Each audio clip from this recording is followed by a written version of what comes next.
Hello, Steve. Hello, Jill.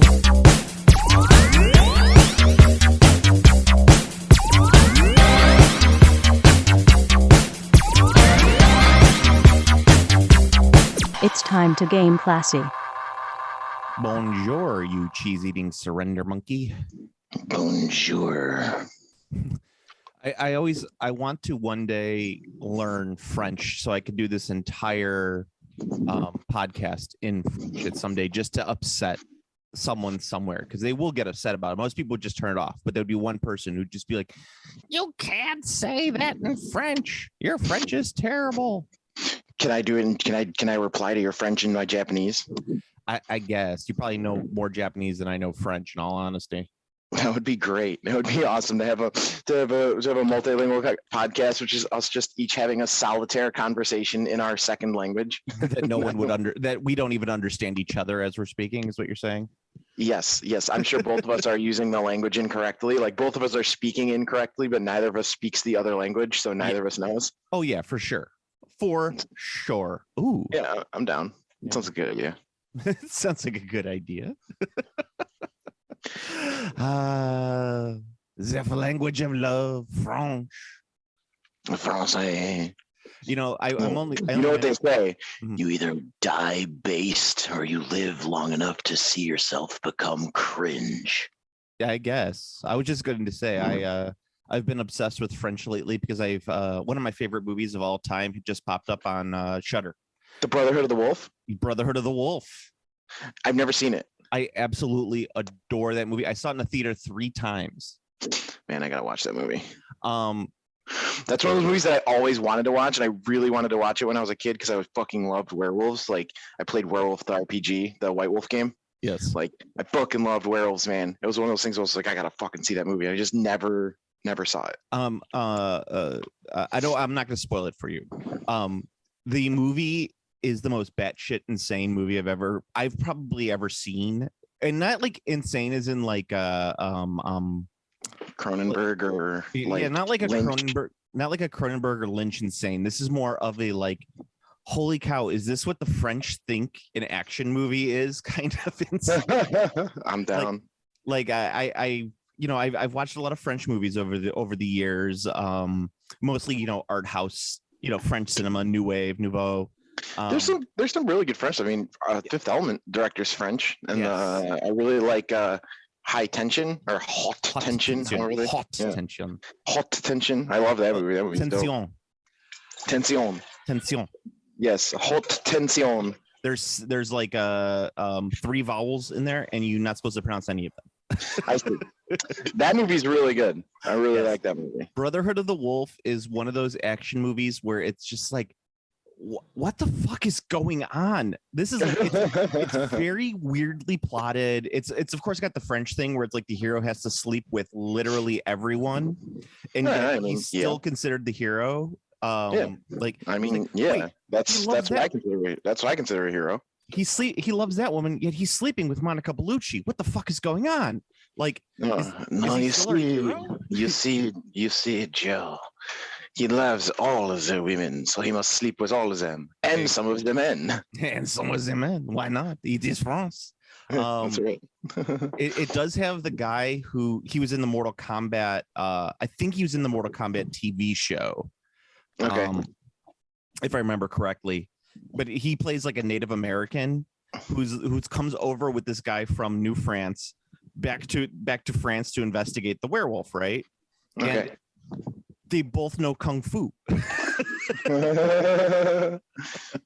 And there's like, and it's that weird like late 90s, early 2000s kung fu that's kind of like a parkour mixed in with like a lot of like Taibo and shit like that. Some Billy. Oh man, Billy Blanks. Yeah.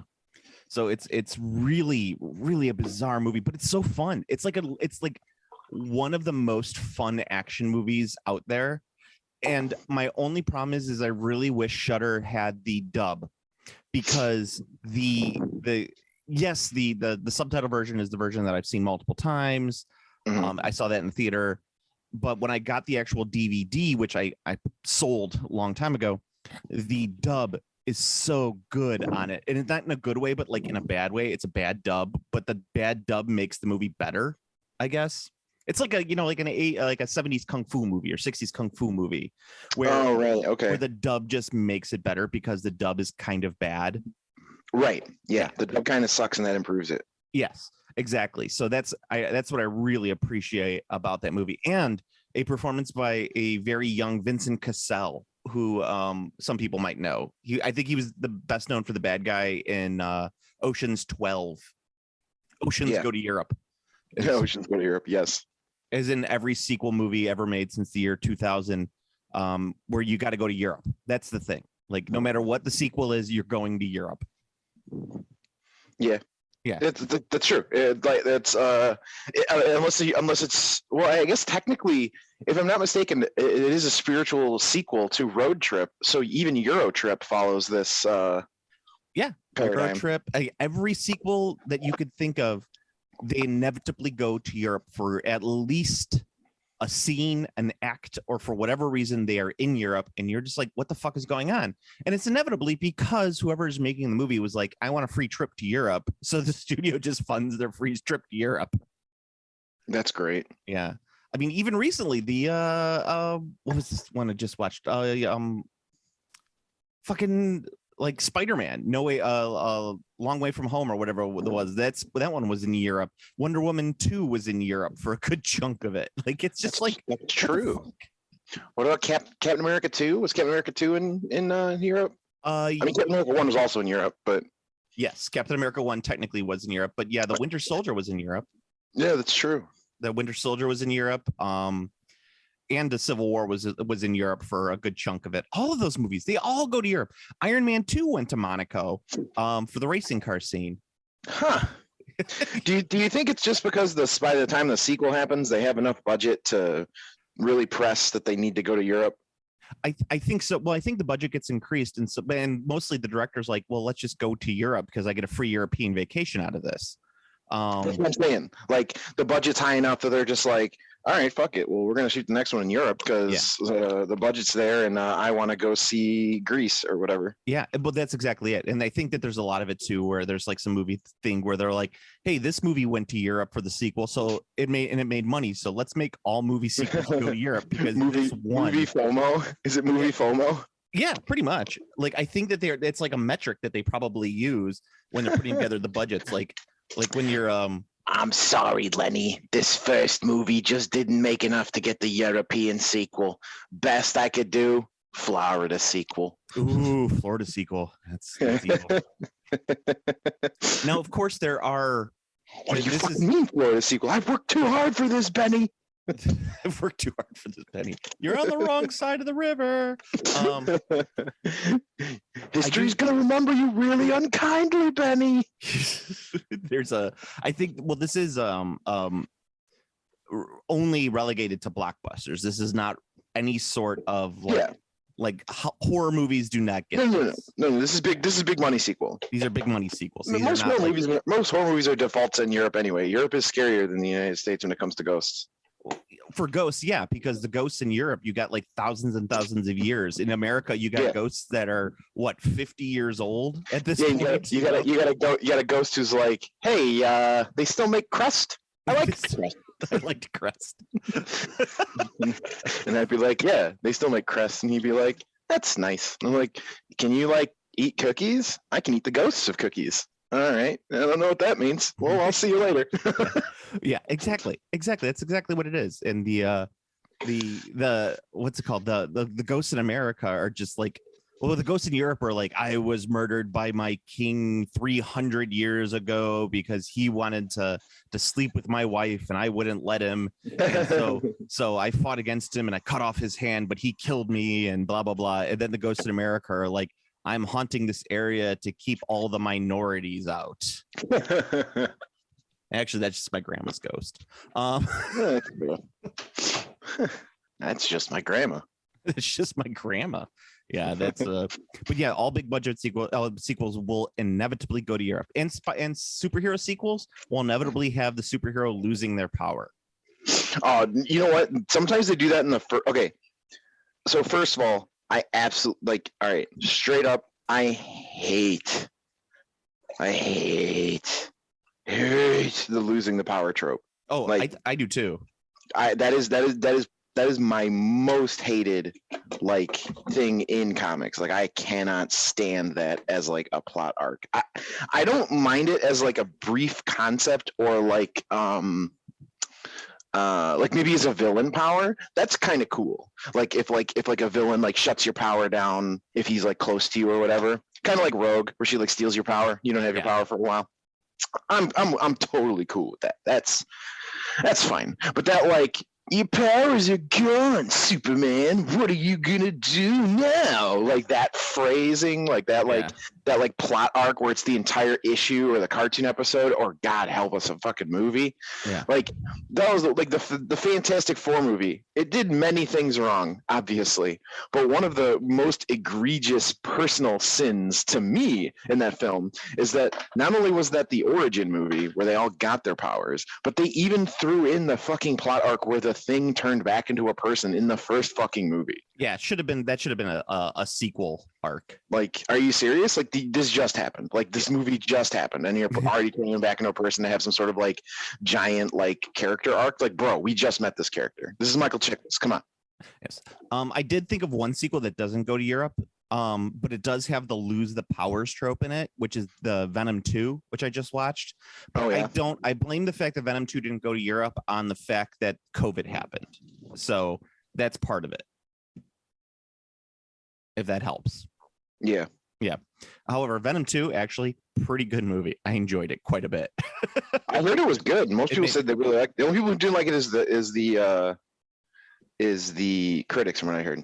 Yeah, well, I mean, even like, well, yes, it was like, let's put it this way. It was a mess, but it solely relied on the likability of Tom Hardy talking to himself. And it's really fun. I was gonna say that's super likable. Yeah, that's a good metric. Like if you're gonna make a film about someone talking to themselves, you could do far worse than picking Tom Hardy to do that for you. I know, and I also like the fact that Tom Hardy in that movie totally looks like Tom Hardy is a method actor in that he looks like the type of guy who just like woke up and is eating a can of SpaghettiOs. He looks like shit. Yeah. He is not very attractive, Tom Hardy, in that movie. Yeah. Yeah. So Tom Hardy's really good. Like he's all there. Yeah, I'm getting high. You got the COVID. Yeah, I got the COVID, and my COVID. You got the Rona? My my COVID starts with cannabis. Yeah, so like he's really good. He was in what was that fucking movie? He played a fucking crazed like criminal from Europe with like a fucking handlebar mustache. Bronson? He looked like Bronson, yeah, he looked like a goddamn cartoon character, but apparently was real. Yes, he was real. Apparently that's what he looked like, though. Yeah. Well, apparently all of these facts about Bronson are real. 1, Bronson was real. 2, Bronson was very fucking scary, very dangerous, unhinged individual. 3, Bronson looked like a fucking fake ass cartoon character and not a real person. Like those are the quick 3 Bronson facts. Bronson facts. Bronson facts. You have subscribed to Bronson Facts. If you'd like to unsubscribe, please type. Too bad. If you'd like to unsubscribe, too bad. Yeah. Well, no, they type unsubscribe, and then the next message is too bad. Here's the Bronson fact. No, they type unsubscribe. It's like you've elected to receive double Bronson facts. Double Bronson facts. Oh man. Speaking of like weird movies and stuff, did you see the new Mystery Science Theater 3000 lineup? Oh no, is there a whole new lineup? Is it on Netflix? Not yet. No, they're not doing it on Netflix. They're doing it on their they have a specific MST3K channel. Really? Yeah. I had no idea that MST3K was still so big. Oh yeah. The I'm trying to find the actual lineup, and I don't know why I just thought of it when we were talking about that. But they are doing a new. Okay, here it is. Give me just a second. Okay, so the one I wanted to mention, and is probably one that you've seen, is they're doing Dr. Mordred. Okay. Do you know what that one is? No. Oh, that is Dr. Mordred was originally a script for Doctor Strange that they were going to do, but it's a super low budget movie that has Jeffrey Combs basically playing Doctor Strange. That sounds fucking awesome. It is one of the worst movies I've ever seen in my life, but I cannot wait to see Mr. Science Theater make fun of Dr. Mordred. It's as I say, it's one of those movies. It was like I have a weird, like I do deep dives into like movies that were written to be other movies. And then when you rewatch that movie, you're like, holy fuck, this is so weird. Like, yes, this is a Doctor Strange movie. The classic example is always Die Hard. All of the Die Hard movies, except for the last Die Hard movies, were written as movies that weren't Die Hard. Huh. So like, yeah, Die Hard 2 was like, I think it was called like 38 minutes, and it was no John McClane in it, but they were like, hey, this is a good John McClane movie. Let's put John McClane in it. Stick John McClane in the situation. Yeah. Even Die Hard wasn't actually written as, I mean, yes, it was a John McClane movie, but it was written for it was a book, wasn't it? It was based on a book. Right? Yeah. Yeah. And then Die Hard 3 was Simon Says. Die Hard 4 was a movie called WW3.com. That sounds about right. Yeah. And Die Hard 5 was the only one that was actually written as a Die Hard movie. However, in the script originally, it was originally called 24 Hours to Die Hard. And it was supposed to be it was rumored to be a crossover between 24 and Die Hard. Okay, that actually kind of would have been awesome. To have both Bruce Willis and fucking Kiefer Sutherland in the same movie. They could have a talking like this off. Yes. Actually, Bruce Willis never really talked. Bruce Willis just talks like this. Yeah, he talks like this, huh? So come on to the coast. We'll have a few laughs. Have a few laughs. That's why I always said, like, if they did another Charlie Brown movie, Bruce Willis should totally play Snoopy, like just talking like as Snoopy, like, come on, Woodstock, gotta go decorate the doghouse. Yes, but I highly recommend everyone goes and watches Dr. Mordred because it's so bad. That sounds awesome. They're also doing Robot Wars, which I knew you would like. Nice. I love Robot Wars. You do love robots. That's the sequel, the spiritual sequel to Robot Jocks, though they had nothing to do with each other. Yes. More quickly, Robot Wars has nothing to do with Robot Jocks, like even a little. No, it's just stop motion animation, giant robots that aren't really that good. Yes, I loved Robot Jocks as a kid, though. That was one of my childhood. Like, I'm completely obsessed with this movie for no particular reason. Movies. Yes. I had it on tape, and I was just like, I'm gonna fucking watch Robot Jocks. I was like, I gotta watch Robot Jocks again. I must watch it again and again. Yeah. I remember, like, my biggest problem with Robot Jocks was there was like no robots. There's just the two, and they're not in the movie a lot. No, not at all. Not really in the movie, for more than like 2 seconds, because the one gets the green laser and blows up the other robot, and it turns out he was cheating because he had a green laser. It's the only plot point of that entire movie that I remember. I remember nothing else about it. But yeah, other than the fact that the plot probably could have been an episode of Stargate SG-1, but that's besides the point. Or Star Trek, even, actually. It's a little too fast sci-fi for Star Trek. Like, I could honestly see the team of SG-1 being like, hey, we got drafted into a robot versus robot war contest, and like Samantha Carter ends up like juicing up the robot to beat the other robot, and then Teal'c says indeed. I think for he's the Spock analog, right? Kind of. Sort of. He just has like his catchphrase, which is indeed. Robot Jocks could have been a plot in a late one of the non Peacock versions or non-Universal Plus or whatever that thing is called, Star Trek series. So like maybe but Voyager definitely could have been in Voyager, and it definitely could have been an Enterprise, but none of the other ones before that. I don't think you would have seen that in Deep Space Nine, or it'd be a good episode. It'd be like they're like the two civilizations on the planet are like deciding they're like extremely important whatever's with these giant robots, and then Chakotay gets involved. Chakotay gets involved. Oh no, Chakotay! And somehow Voyager makes the episode really boring. That would be the problem. No, there's always got to be good parts. I don't know, man. I like Voyager. I know you like Voyager, and you know I hate Voyager. Look, it's not great, but it's not bad. Don't defend Voyager. You don't have to. There is literally nothing that says you have to defend Voyager. But I like it. You don't like it. I've been telling you that for years. I'm a fan. Oh fuck. You're okay there? You need a pause button? No, I'm good. All right. Before I get into like my conversation for today, I was just wondering, is there any gaming news that I need to talk about? I was thinking like there's not much GW wise. The only thing I could think of is that they're really pushing for people to try and subscribe to Warhammer Plus. But from I think their stock took a 25% hit, and they haven't recovered yet.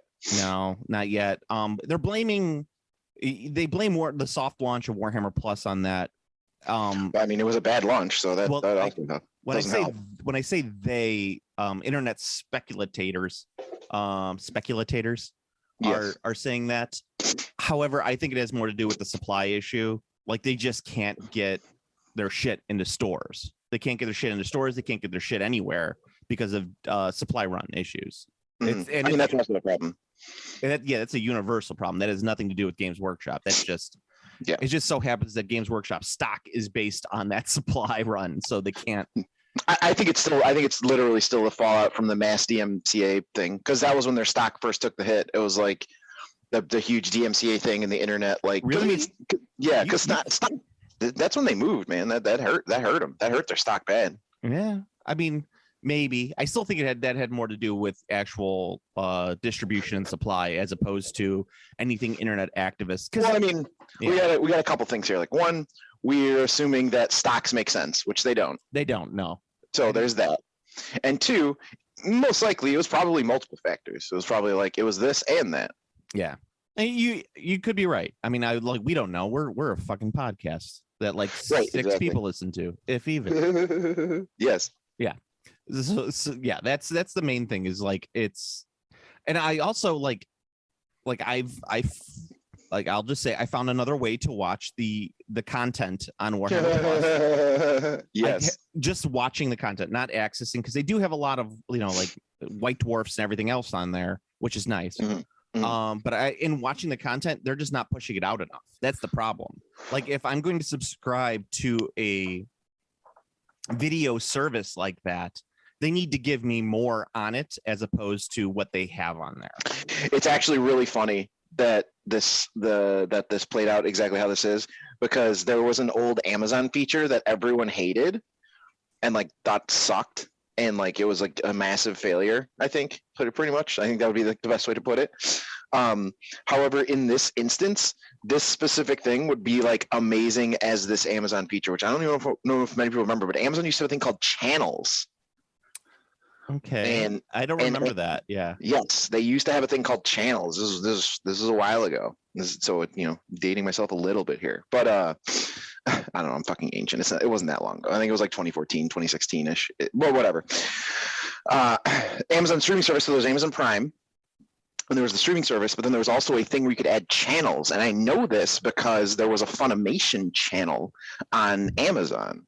And the way it worked was you paid an X dollar amount monthly fee, and you added a channel to your Amazon streaming platform. Oh, they still have that. I have. Do they? I have two of them. Yeah, I have. Okay.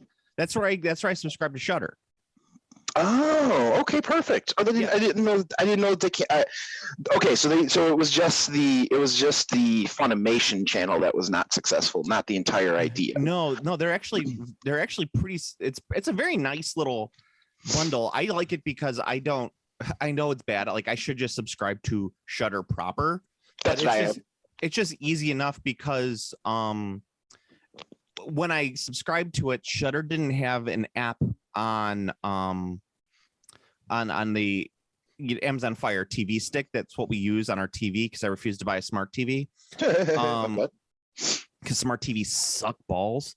So I thought you were gonna do like because smart TVs are spying on us. Well, they are spying on us, but so is the Amazon Fire Stick. So I don't really care about that as much. Right. So I ended up doing it through there so I could watch Shudder on the Amazon Fire Stick through my own normal Amazon. So I have like Shudder and Stars, I think is what I have. And I probably should get rid of Stars because I really don't need it. I was using it to watch like a couple TV shows, and I think both those shows got canceled. So I could just get. Was it Boardwalk Empire? Was it a Star show? No. You know, it was Outlander.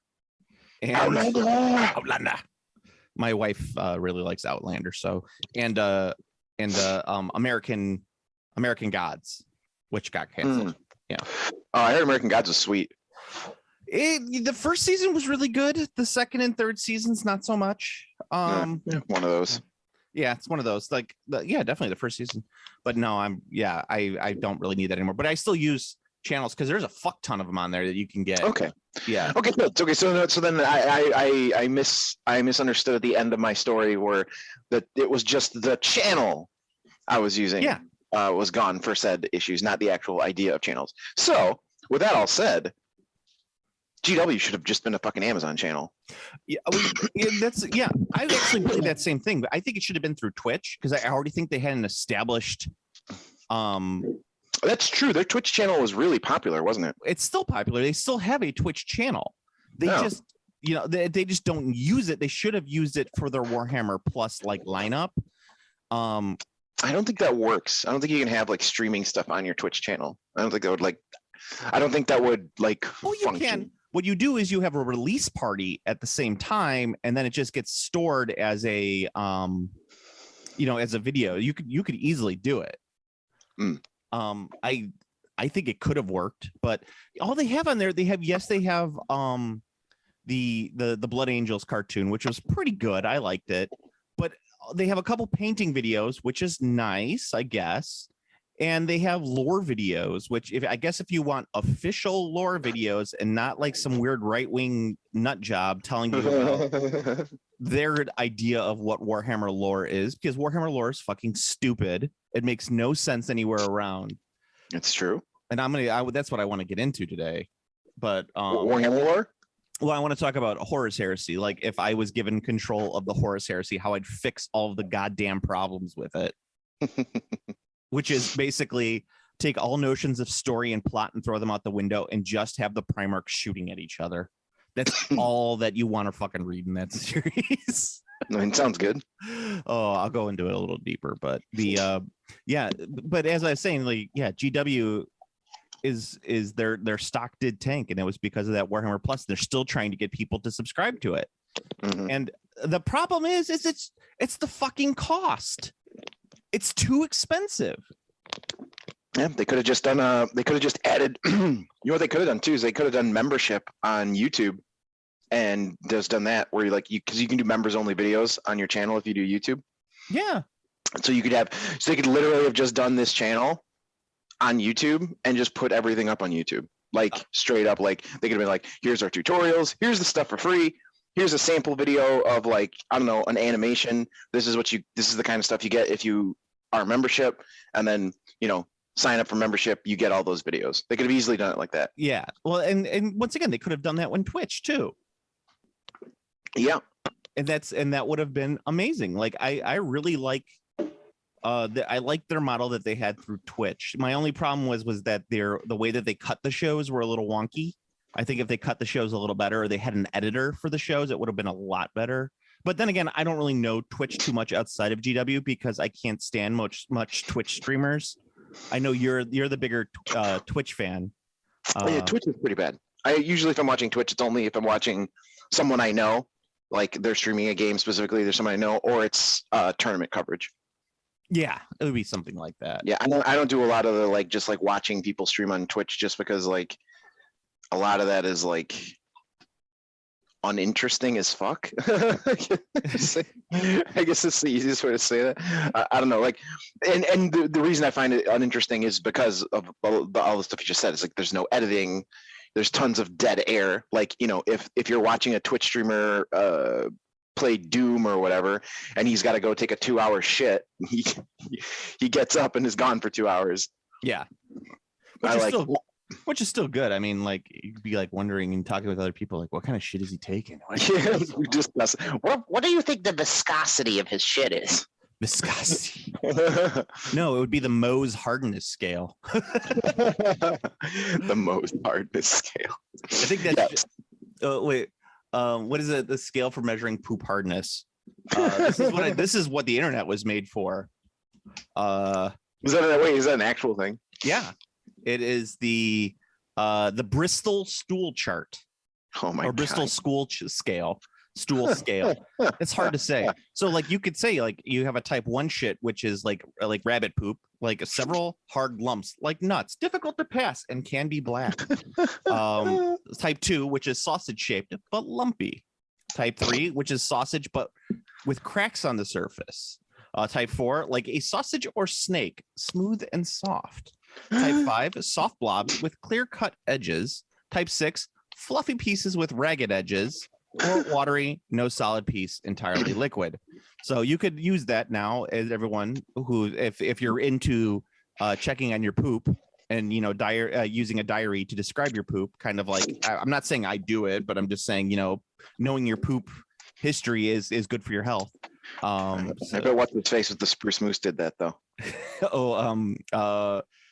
Fucking your spiritual successor, Howard. Yeah. Howard Hughes. I'm the spiritual successor to Howard Hughes. Yeah, I know. You haven't left your house in since the fucking pandemic started.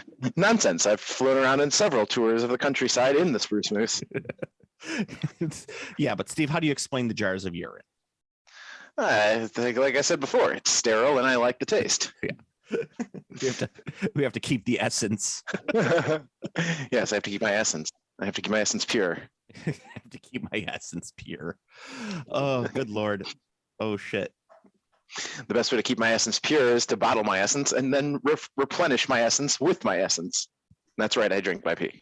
Okay, good. I had a panic moment for a second that I wasn't recording, and then we are recording. So thank you. Oh, no. Oh, you're right. I didn't actually hear the lady say recording in progress. It does say recording right now. So okay, good. Yeah, I think it happened right as you were logging in, so you may have heard it, but it I don't know, whatever. Oh, like the timing. Yeah, the timing came out just right, so that I missed it. That makes sense. No, we're recording, thank God.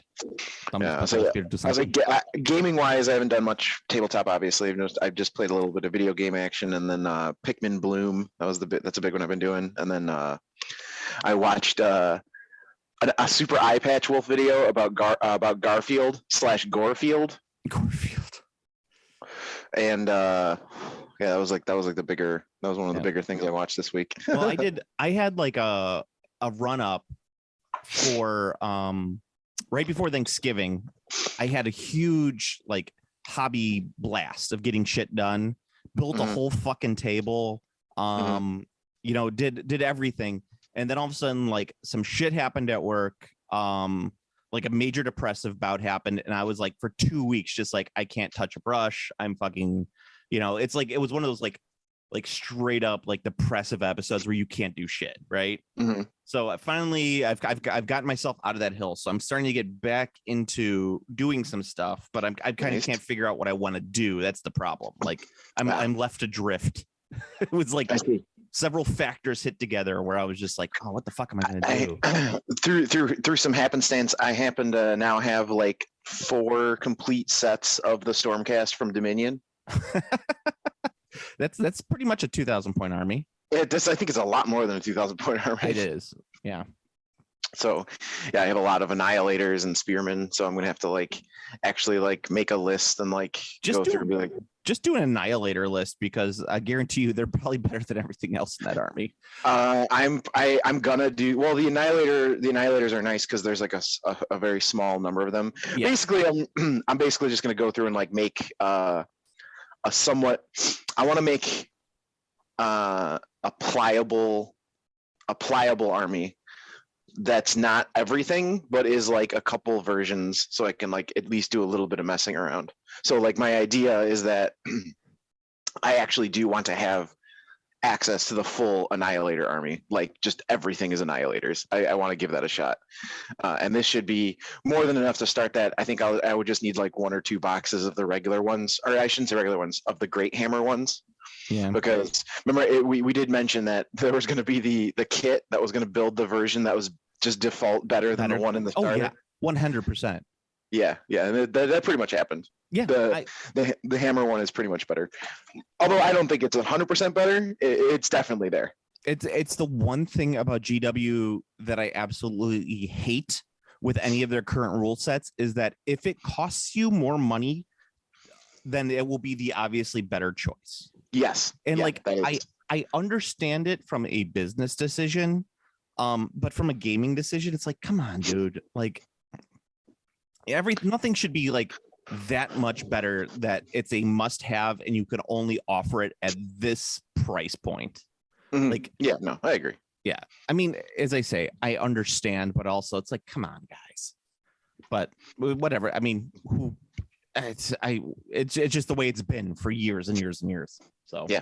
Yeah, but they're also not even 100% consistent with that either, because like arguably the best base Stormcast now is the Spearman Stormcast, who are from the Dominion box. Yeah. So like arguably you also do get the best version of a figure. Like so it's kind of weird. it's just kind of weird. It is. Yeah. Like it's like okay, so you gave me this one that's obviously worse, so I got to buy this box. But you gave me this one that's obviously better, so I don't have to buy this box. Make up your mind. Yeah, I exactly it. But I'm what I'm kind of doing right now is I'm actually putting a pause on most of my stuff because I'm probably going to be moving in the next 6 months. So I don't want to like buy a bunch of shit and then have to lug it to a new house. I already have a bunch of shit that I'm gonna have to lug to a new house, so I don't want to have to add something on top of that. Right. And I'm actually waiting. I honestly thought that the new GW edition of Horus Heresy was going to be released this Christmas. And since it has not been previewed at all, I'm just assuming that that's not the case. They're probably waiting for the next fiscal year to boost they're also probably waiting to make sure that they're going to have the fucking product in hand. That's true too. It's either going to be like the start of the fiscal year to get them into the black for the fiscal year, or it might be an end of the year fiscal year thing where they're going to try and get as many sales before the next fiscal year. Yes. Okay. So we'll see how that ends up. And if anything, if they do blow it and they have a low fiscal year, buy stock on the low, because next year it will go back up. That's true. Yeah. So you could keep that in mind. I should buy a bunch of GW stock and just walk into a GW store and be belligerent, like as a shareholder. I did know. I don't know if they ever came when you were working at the bunker, but they did come in when I was working at the bunker. Those guys who were like, I own shares in Games Workshop. Like, okay, yeah, it's like those people used to show up on the old GW message boards back when GW had message boards. Yeah, they were the worst. Show up there all the time, like, I'm a GW stockholder and I don't agree with this. Yeah, it's always like it's some dude who's got literally one share. Yeah, like 1 to 10 shares, something stupid like that. And back in the day, you could literally buy 10 shares for like $10. So. It was like the Ethereum of the early 2000s. Maybe I should buy some GW stock. It's not a bad idea. You should.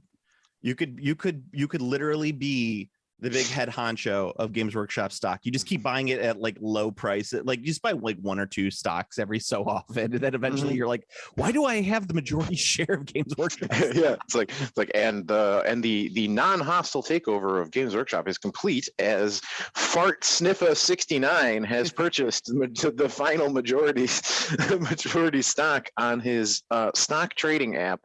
We're not even aware if Fart Sniffa 69 knows that he or she now does own Games Workshop. More at 11. More at 11. Yeah, I honestly, I could see that happening and all. Yeah, but that's what I'm saying. It's like, so that's what I'm really waiting for. Is the classic, the new Horus Heresy edition to get released. I don't even care about the models. I just want the new rule set. So if I build an army, because I'm not going to build an army out of the plastics that they have, I'll just build an army out of 3D printed shit like I always do, and just sell it out that way. So and put it out that way. Who knows? It's probably not going to happen for another couple months, which is still nice. But maybe they'll finally canonize the Chiquita Banana Space Marines. It's a Chiquita banana. Yes. I don't really know the Chiquita Bananas. I used to know the Chiquita Banana song, but I used to too. I don't know it as well either. Not anymore. then it became super racist. Is it? Which, well, I mean, I having a banana talking a Hispanic accent while doing an old, routine that was deemed racist years ago. Technically, the banana wasn't singing. It was the Chiquita Banana lady who was Hispanic. But didn't they do it so that the Chiquita Banana would sing it? I think that was like a later thing. That is entirely possible. Yeah, that is entirely possible. Well, it also doesn't help that most of those fruit companies, took over small South American countries through organized force and basically crippled their economies and and the people who live there, their ways of life, all that fun stuff. Decimated their environment so that they can plant bananas. But I need a banana for my cornflakes, Joe. I need the banana for my cornflakes. Oh, cornflakes are the grossest. Yeah, I'm not gonna actually stand cornflakes. I've never really eaten cornflakes. I don't like. I mean, I love bran, so like if you said the same thing about like Raisin Bran or Total or whatever, I'd be a little like, I don't know, man. Bran flakes are delicious, but cornflakes, they're pretty shitty. Not gonna lie.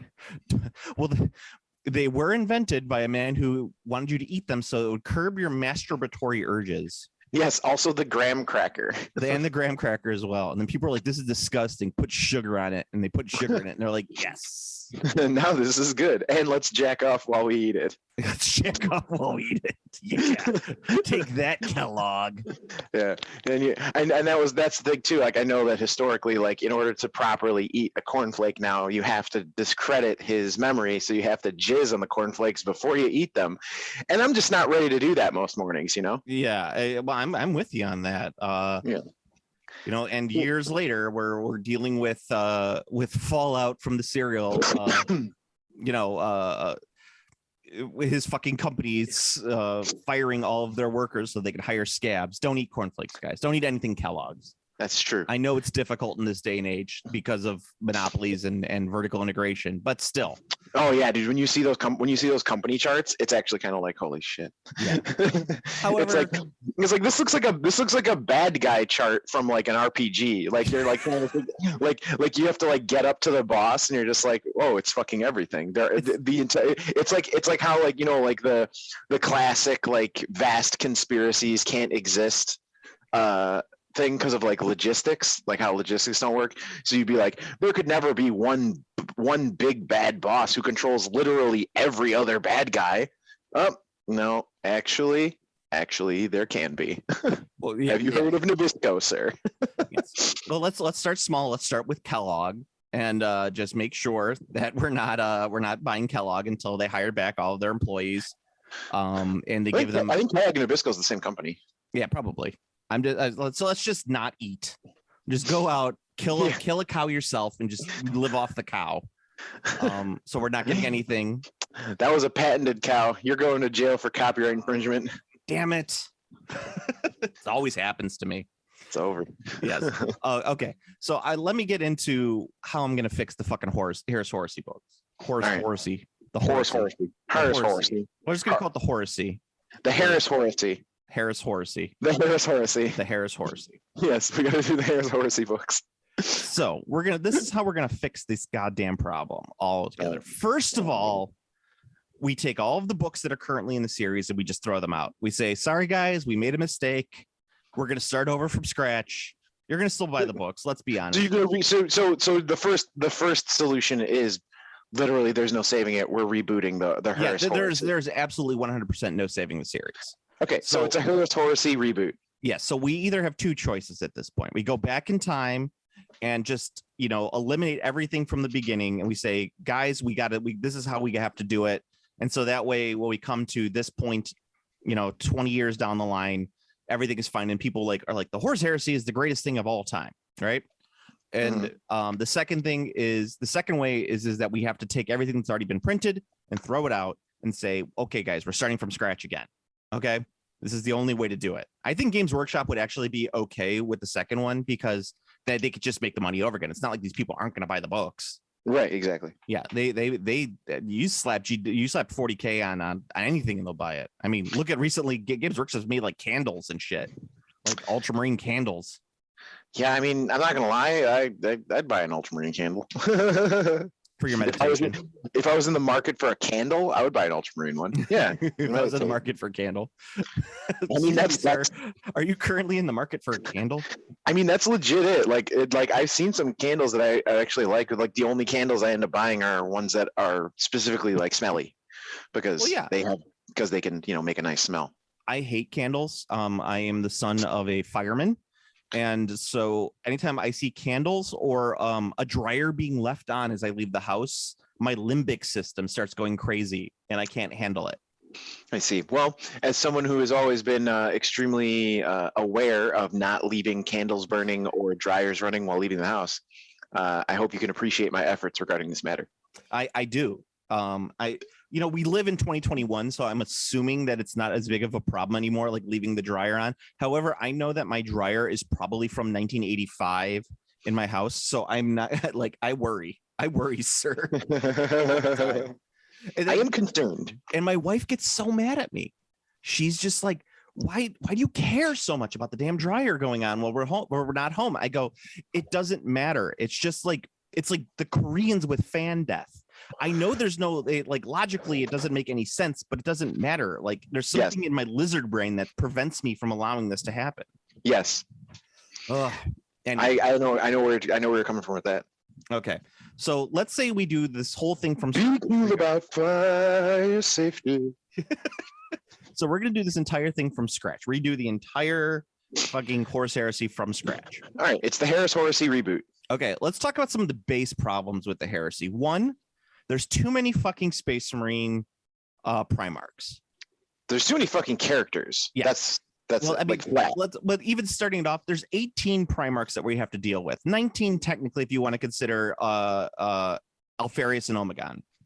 Right, but aren't half of them bad guys? Yeah. So that's easy enough. Okay, yeah. Okay, so I'm just saying there are too many fucking Primarchs. Well, you got to treat it like Transformers, where like there's Megatron, there's Starscream, there's Soundwave, then there's you would know, like you would know their like group name, like the Predacons or the Insecticon. We'll just call them the Predamarks. Yeah, call them the Predamarks. The Primacons. Yeah, exactly. It's the Deceptiprimarchs versus the Autoprimarchs. There you go. Reboot Guliman. He just legit looks like Optimus Prime. Roll out. Primarchs, roll out. Loyalist Primarchs, roll out. Auto Primarchs.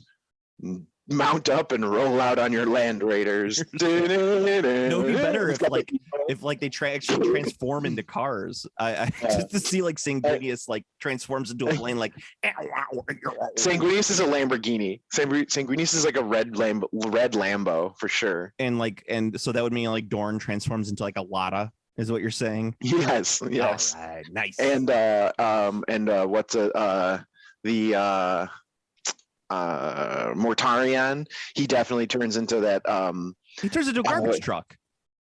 A garbage truck. He would 100% turn into a garbage truck. Okay, yeah, that's really good. Yeah.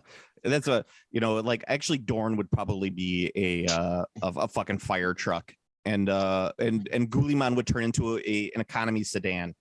It's like a real economical like a Toyota Corolla, this is like a solid mid-40s car purchase. Yeah, exactly. Like it's a hybrid. Ooh, a hybrid, honey, look. Yeah, it would be like a fucking Horus would be like a Tesla or something stupid like that. Yes. No, Horus would be Horus would be the Tesla truck. That's stupid looking. No, that's fucking Perturabo. Is this stupid looking Tesla truck? It's the stupidest fucking thing ever. Anyway, there's too many fucking Primarchs. That's the problem number one. And as you said, there's too many characters. Okay. Yeah. There's just way too many characters. So I think there's like 53 books in the Horus Heresy saga. So as the head editor of the Horus Heresy saga, I would cut out 3 of them and just make it 50 books, right? Okay. You would end the Horus Heresy on book 50. Okay, so you're literally saying like this is a limited series we are doing 50 books. Yes. That's going to be the story. It's going to be done. well, it's going to be 50 books under the under the traditional Horus Heresy banner. Like there'll be side books and shit like that. They're like the Primarch books and shit, but that doesn't count in the big 50. So you would have 50 fucking books that go over it, right? Now let's talk about the actual story itself. It doesn't make any fucking sense that the first like 3 books like encompass Horus's entire fall to chaos. Okay, they made a mistake when they originally did it. They didn't know it was going to be 50 fucking books when they originally started this off. Right, they had no idea. Yeah. They had no idea how popular it was going to be. They had no idea how popular it was going to be. So they're like, okay, we'll do 3 books and that'll cover it. Yeah, it'll be fun. And also, the heresy itself only spans like 10 years. Like this is fucking 40K. This is 40,000 years in the future, or 30,000 years in the future at this point. Like we can have the Horus Heresy take place over 100 years, right? That gives us a lot of room for massive battles that take place over hundreds and decades and shit like that. And you can really see how it wrecks the whole fucking system. Like just like 10 years is not enough time for all of this to occur and have like a fucking crazy lasting impact. Like, no, do it over like 100 years. Like the fucking crusade, the Emperor's Crusade is over, I think, 200 years. It's something like that. So you can have the heresy take place over 100 years, 50 years. Let's bare minimum 50 years. Okay. So like, we'll take care of that. Also, Space Marine Legion numbers, they make no sense. And that's always like a problem with numbers in Games Workshop is like, they're like, oh, the Legion has 10,000 Space Marines. No. We're upping all of those numbers. Legions. those are rookie numbers. Those are rookie numbers. We're going to boost those numbers up to like 1 million Space Marines in each Legion, right? So that way it makes total fucking sense. Like when they have these epic battles that wipe out half the Marines, that it's fucking crazy, right? We're going to have it. Every Legion has 1 million Marines. That's what we're going for. And they could get whittled down towards the end where they only have like 10,000 left in reserve or something at the end. But then that fucking makes sense when you have these big fucking epic battles. Right. Okay. My next mandate. We're not even going to talk about the Guard. All Guard characters have to die early on in the books. So we don't even have to listen about them or do anything. Because here's my fucking problem. I've listened to these books and they always have the Guard unit come in, or these Guard characters, and they inevitably like die at the end of the book. And so it's like, why? And it's like, yes, once or twice, that's fine. But when it happens for the 50th fucking time in the series, you're just like, why do I even care? You don't get invested from the beginning because you know the character is going to die at the end. Right. How about, I would say, like, how about only use the Guard if they make sense, not as like a stupid, like, let's introduce a character people I can kill immediately. Yeah. Because there was also one really cool, there was that one super sweet story. I don't know the whole story, so I could easily be not knowing everything, but of that Guard commissar lady who was on the Word Bearers like flagship, like in the middle of the, not Word Bearers, World Eaters. Oh, Lotara Saren, yes. Yeah, and she's just like a regular like Guard lady, and she's just like a super badass, and like the Chaos Marines are afraid of her. Oh yeah, 100%. She's great. That's fucking awesome that the fucking Chaos Marines are afraid of this lady. Yeah, and it's fucking awesome. And there's a couple characters that are like that, and I'm gonna get into that in a little bit. But in general, that's really cool. Because the thing is that every time like you have Guard on Guard or Guard like it's boring as shit to read in the Horus Heresy. I'm not saying it's boring as shit in regular 40K novels, because that's what they're designed to be in regular. There's a bunch of really solid Guard novels, obviously. Yeah, the Gaunt's Ghost to be like just an immediate example. Immediate example. No, in the Horus Heresy itself, though, the whole thing, the reason why you're reading it is to see Marines, Bolter, other Marines. And like, Freem. And Freem and Chainsword, and do all these other things to other Marines. To see a Marine kill a Guard, you're like, oh, okay, yeah, that's fine. Or you're like, okay, so the Guard go up and they shoot a couple Marines. Like, that's not what this whole thing about. This whole thing is Marine versus Marine, and anytime you have anything that is not Marine versus Marine, it's fucking death in the novel. It's fucking boring as sin. That's right. If Poochie's not on the screen, the other characters should be saying, "Where's Poochie?" That's exactly it. If Raboot Guliman is not in the fucking book, every other character should say, "Where's Raboot Guliman?" Which is actually what Siege of Terra is. It's just Doran going around as, "Where's Raboot Guliman?" That's great. Yes. The other parts of it. Okay. I really enjoy when the Primarchs are in the book, right?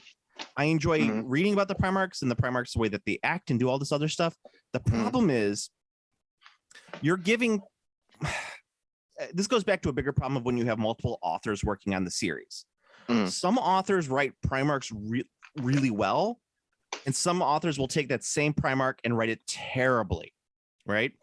So you have to have consistency. You have to have a Bible at the beginning and saying, this is where we're going to start off. This is where we're going to. Now you get to fill in the middle.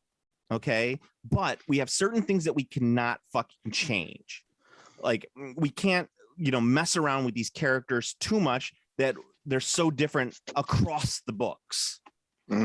I mean, you could have them appear to be a separate way through the eyes of a Primarch, through another Primarch. So like, yes, Perturabo can be a whiny bitch in the eyes of Dorn, and Dorn could be a whiny bitch in the eyes of Perturabo, but you can't have him act like a whiny bitch when interacting with Dorn. It doesn't make sense, especially if in his own book he's this big ass badass. Right. No, that makes sense. Yeah, you just need that. They used to do that for comic books. Yeah, you need consistency across the board. They just had that like list where it was just like do list and then do not list, where like this is what you can do and can't do with the character because this is where the character is and this is why. Thank you. That's exactly what you need to have, and that's what an editor does. And they don't have a fucking editor on these books. And it's not like there's like, yes, there's a fuck ton of these books coming out, but it's not like you can't take your time and have an editor go through and go, okay, this is good, this is good, this is how it works. Yeah, now, you can always have an editor.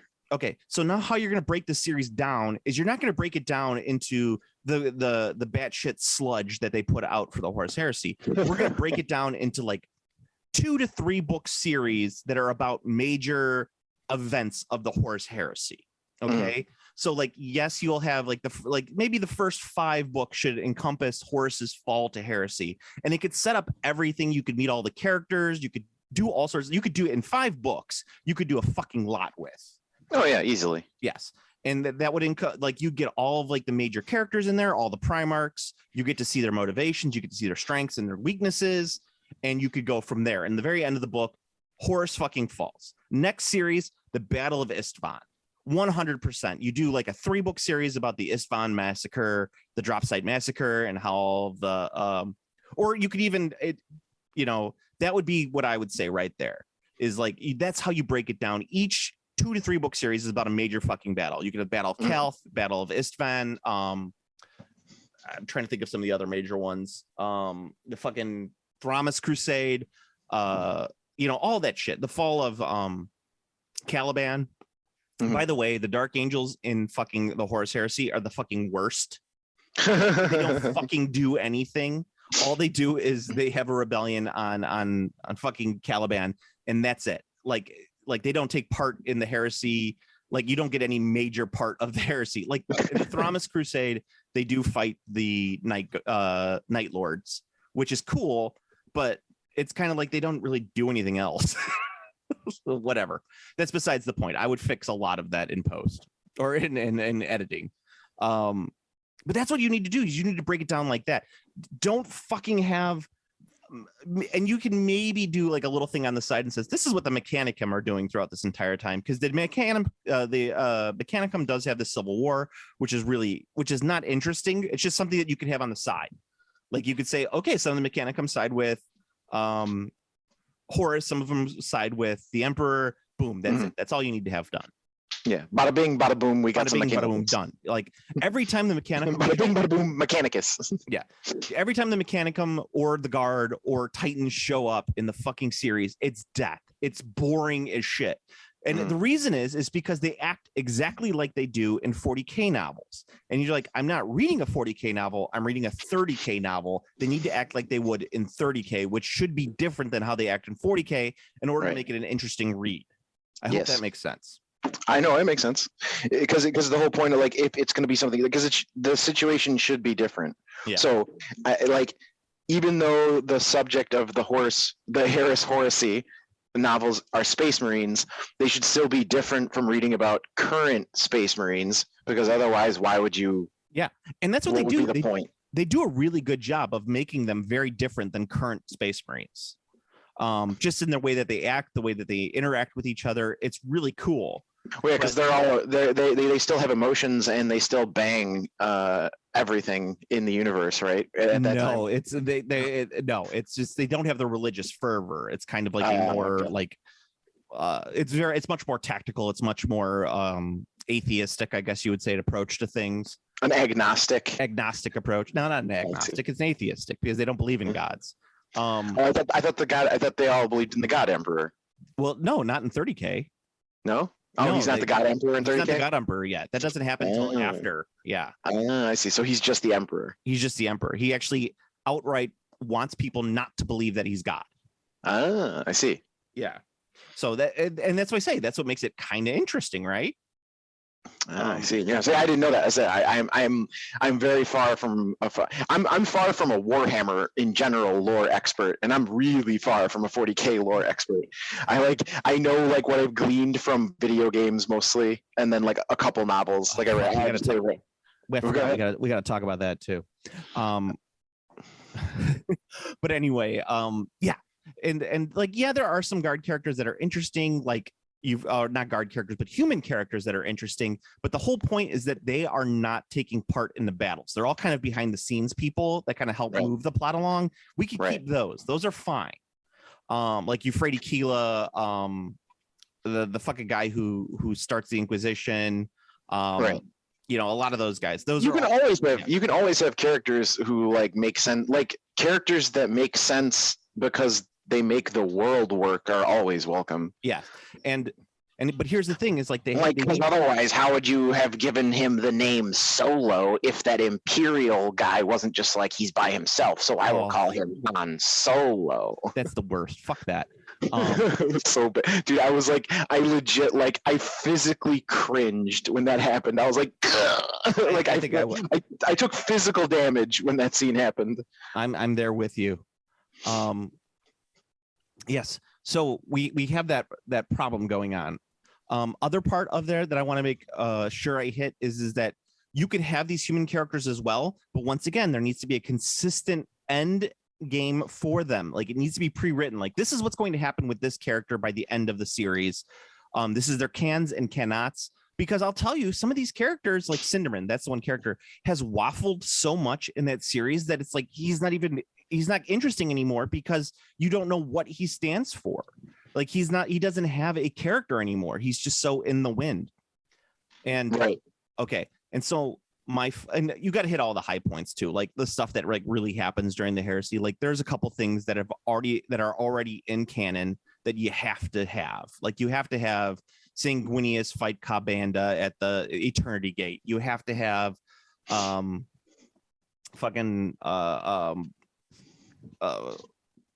I'm trying to think of the other ones. Like there's a couple like major events that you need to have, but whatever the fact, you need to have those in there. You need to make sure that they're plotted in there. Like this is how it's going to happen. Last fucking thing that I'm going to talk about with this is we're going to get rid of perpetuals completely from the 40K, from everything in the 30K series. Wait, what the fuck's a perpetual? Okay, so Dan Abnett wrote in the books that there are perpetuals who are like the Emperor.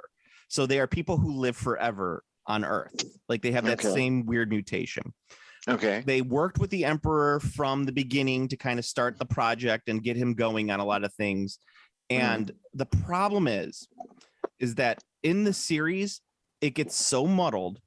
Okay. So, and it just slows the books down so fucking much that you just like, oh my God, get rid of these characters. They don't I see. Some people, so like there's one John Grammaticus that people love. his backstory is so fucking confusing that to understand it, you have to have like a doctorate in 40K backstory. and 40K backstory to truly understand what the fuck is going on with this character. Same thing, like, and there's a couple of them too. And it's just like, why are there so many of these perpetuals? What are they doing? What's going on? So the ones I like out of these characters are the ones that are kind of like the Emperor. You meet a couple who like are perpetuals. They help the Emperor out with his whole rise to power. And they're like, and they don't want to do anything with the Emperor anymore. They're kind of like against him. So every once in a while, you'll meet one of these characters. They're very mysterious and they don't think and act like normal humans do. So that what makes them interesting. But there's others like Olanius Pius and John Grammaticus, where you're just like, what the fuck is going on? We need to stop this. We need to stop this right now because it just keeps going. And you're just like, there's no end game for these characters. What do they keep doing? Like, yes, there is an end game for them, and it's supposedly kept mysterious. But you know what? The 40K series is not about. The 40K series is not about perpetuals versus perpetuals or a perpetual helping out. It's about fucking Space Marines versus Space Marines. And I want to see Daka, Bolter, Free. That's what I want to fucking see. Are orcs involved at any time in the Horus Heresy? Is what? Are orcs involved at any point in the Horus Heresy? At the very like pre-heresy, yes. Nice. Well, it's actually kind of cool. So I'm going to spoil some shit right now. So the whole start of the heresy when Horus is made to the War Master is after the Battle of Ulanor. And the Battle of Ulanor was this huge fucking orc swarm with a massive like Titan-sized orc warlord that the Emperor fights hand-to-hand combat with. Really nice. Fucking cool story, right? Idea. They don't really go into the story, but they kind of talk about it in backstory, which makes it even more interesting because it's kind of mysterious. Like, oh shit, what I really want to read about that and stuff like that. But anyway, Olenor gets cleansed of its orc, all of its orkiness, but actually Olenor actually ends up being transported across the galaxy and becomes Armageddon with cool. Exactly. So he's like, yeah, fucking cool. The orcs came back. They felt it. They got drawn. Yeah, and that's exactly it. It's cool shit like that. Like, so the orcs aren't really part of the 40K universe and of the 30K universe, but they are in the backstory, which is neat. So same thing with Titans. So in the book Mortis, which was a recent Siege of Terra book, that its focuses on Titans and it's fucking death. No one can like it's boring. Like only Games Workshop can make giant robots boring. But there's one sequence in that entire book where as some traitor Titans are fucking walking across this battlefield to attack a wall, and they're like, everyone's panicking. They're like, these signals aren't enemy Titans, there are signals, and it turns out that they're fucking zombie Titans that were from a previous battle that were resurrected with chaos magic, right? Cool. Fucking cool, right? You don't need an entire fucking book about that to get to that scene. This is true. Just put that fucking scene in another book dealing with the Space Marines, and it's so much fucking cooler. Yeah. Well, it's the thing because with Titans, you know how the reason it sounds like Games Workshop is able to make big robots boring is because the only way to make big robots interesting is you make the story about the pilots. Yeah, and the thing is, the pilots and the big robots are boring. Yeah, you have to have interesting pilots. That would be like the big robots need to be cool, and the pilots need to be interesting, and there needs to be an interesting story amongst the pilots. You gel all that together, and bam, you get Zeta Gundam, which is dope. You get Zeta Gundam, which is dope. Yeah. or you know what's the lead character's name in Robotech? I don't remember his dub name. It's like something like it's the most white dude name ever. It's like Ray Hauser or something. It's like Zap McCool or something like that. Zap McCool. Rick Hunter. That's what his name is. Rick Hunter. Yeah, there you go. That's like straight up like we got to think of a really cool white guy name for this dude. Rick Hunter. Yes. Zap McCool. Yeah. Zap McCool. Like that's the thing is like the Titan, the way that 30K is written and 40K is written is that Titans are so like you can't operate outside of blah blah blah and blah blah blah. Like there's so many restrictions that are already put on the characters that they can't have interesting pilots. And because it's a 30K novel, you want Space Marines, you don't want Titan pilots, and so you don't care about it. Yeah, you're picking up a novel to read about Space Marines, not Titan pilots. Yes.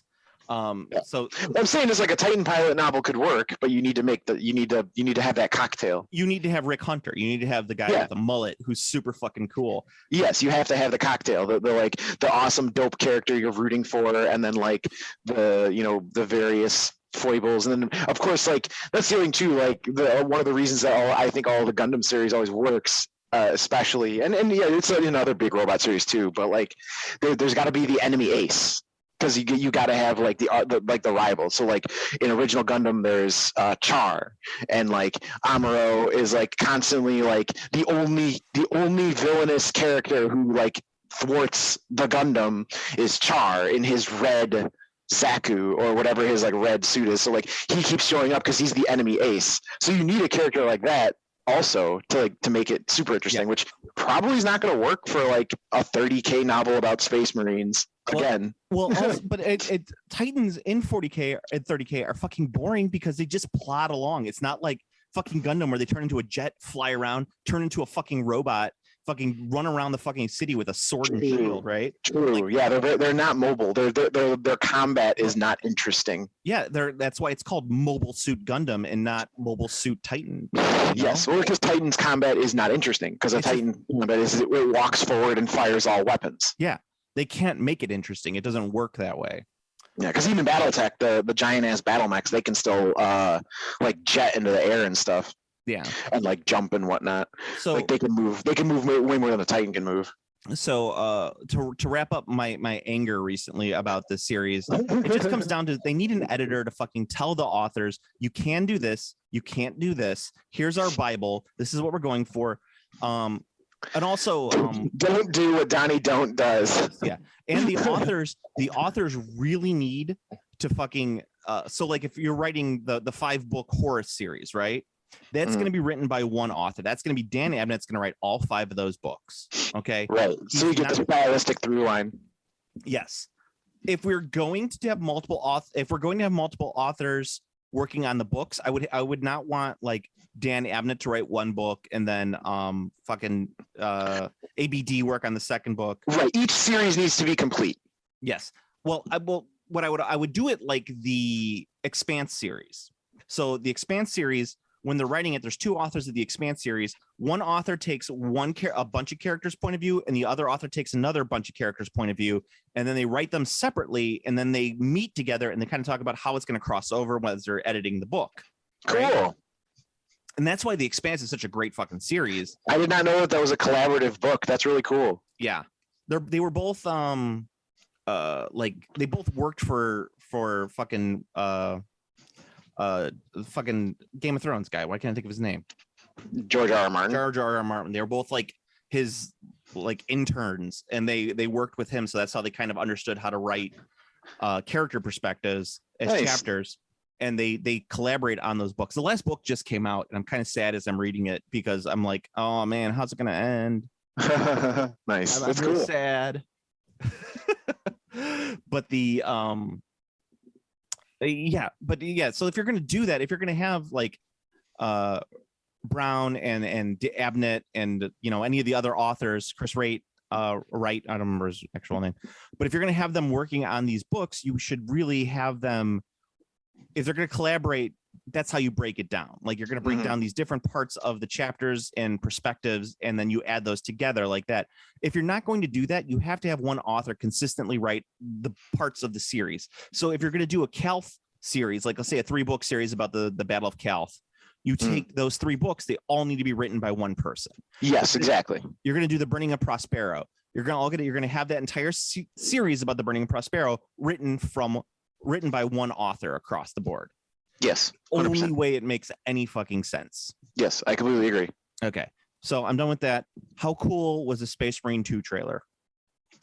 Very, very, very, very, very, very cool. If I was going to call it anything, I would call it dope.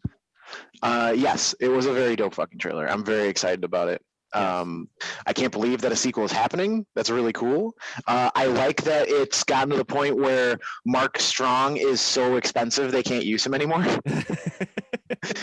He's become so Hollywood they can't use him anymore, which is really cool because I liked Mark Strong a lot. I think he's a good actor, so that's cool to see. Obviously, I'm a little disappointed he won't be the protagonist's voice because I thought he did an incredibly good job in the first one. And you could write it into the plot. He is now a Primaris, so he probably sounds different. Oh, you could do that, but I think it's super cool that they picked it up right where he's like been picked up by the Inquisitor and stuff, and then there's those like yeah, we're gonna bring you to fucking fight Tyranids right now.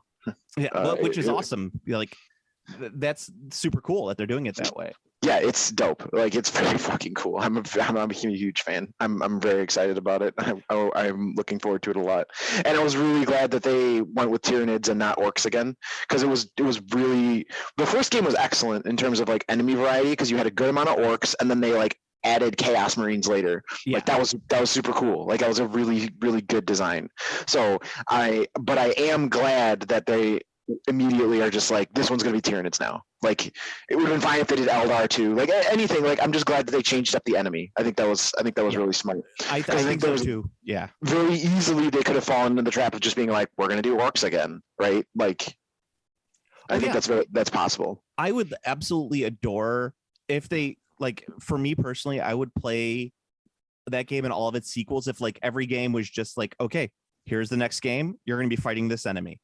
Like the next like Space Marine 3 doesn't even continue Space Marine 2. Space Marine 2 is done and over with. Space Marine 3, you're going to fight the Eldar. Space Marine 4, you're going to fight the Necron. Space Marine 5, you're going to fight the Tau. You know? Yeah. Like, let's just do that shit. And I'd be like, give it to me. Just inject it straight into my veins. Yeah. Directly into my veins. Yeah, it's fucking sweet. Also, he looks ripped as shit, and he's got more medals because they put their ranks on their head or whatever. It's years of service. Years of service. Okay. So is each one 10 years or whatever? Yeah, each one is 50 years. I think 50 years. Okay. So he has 200 years of service. So like the prevailing theory. Wow, I'm getting into prevailing theories now. Is that of a video game is that Captain Titus, he had 2 at the beginning of the first game, 2 at the end of the first game. So he's 100 years of service. So at the end of the first game, he gets taken by the Inquisition. Basically, he loses his rank because he's taken by the Inquisition, and they have to promote someone to captain. Mm-hmm. So he loses that. After he's like interrogated by the Inquisition, they say basically like, all right, if you want to prove yourself to be worthy, you have to go join the Death Watch. So he goes and joins the Death Watch. That's how he gets the Death Watch fucking pauldron. And okay. Proves that he's worthy enough, and he worthy. He's not a traitor. So they send him back to the Ultramarines, and they're like, okay, you're gonna go back to the Ultramarines, but you have to become a Primaris. So he crosses the Rubicon, becomes a Primaris, and it's at that point 200 years later, so nobody even remembers who Titus was and blah blah blah. Right. So they make him a lieutenant, and they're like, all right, go fight fucking Tyranids. And he's like, I believe you mean lieutenant. Lieutenant. Yes. Lieutenant. Lieutenant. Yes, you are correct, Lieutenant. Mm-hmm. If we're going by the British style, I actually like that someone like manipulated the head to look like a middle-aged fat British guy. I'll see if I can find it and send it to you. But it's that meme of like, I don't like Tyranids. Love me country, love me emperor, hate the Tyranids. Not racist, just don't like them. Not racist, so like that's awesome. I'll see if I can send it to you. It's pretty great, but it's definitely fat Primaris, fat Titus. That is always one of my favorite quotes, where someone who's just like, I'm not racist, but, and then they say something like immensely racist. Yeah, whenever someone says I'm not racist, probably a little racist. They're about to say something racist. Yeah, or they have said something racist. Yes, that's true. Yes, the important thing is to understand that you are racist. You just have to working against being racist. Yeah, exactly. Yes. Like everyone is essentially racist. You just have to work against being racist. If you make it, you just have to keep working at it. It's not something that you could just overcome. But yes, everything is a journey, Steve. Everything is a journey. Including the hit video game Journey, now available on Steam. And the band Journey, now available on Steam. And they had an arcade game with a tape in it that played Journey songs if you got to the last stage. Yes, it did. It was a really cool arcade machine, actually. Don't stop believing, Steve. Don't stop believing. I won't. So before we go, are there any any tabletop news or anything like that we probably should cover at some point? Well, the new Magic set, Kamigawa Neon, has been revealed, and like there's a couple spoilers that came out.